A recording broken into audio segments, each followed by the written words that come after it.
I know the fucking song. I wrote What it. do you need, Skeeves? What do you need? Well, I'm only waving to get out of the way. You know that the check-in avoids the pain.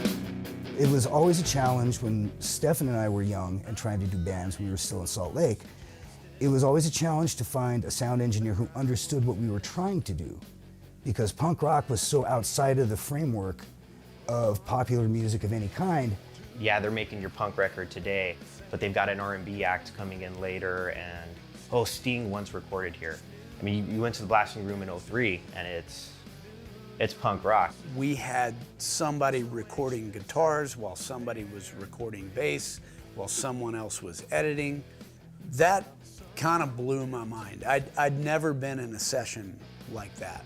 Bill walks in the room and he's like, "What are you doing?" And I go, "Well, I'm setting up for tomorrow." And he's like, "Okay." So he starts tapping on the drums, and he must have spent 45 minutes like tuning the snare to perfection, you know.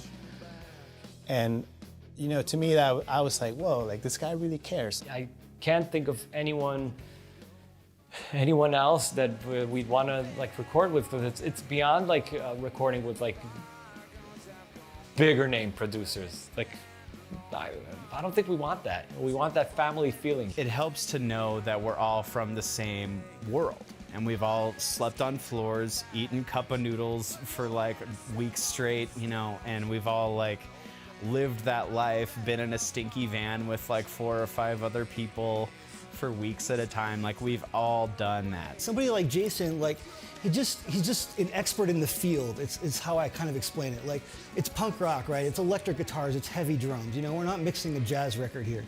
So he knows how to make that stuff sound powerful, and I think that's sort of like the Blasting Room sound in a way, is that the thing just sounds like it has balls on it. I think a lot of the reason people return here is Bill takes an effort to understand what they're doing and has had years learning. And I can say the same of Jason Livermore, everyone who works here.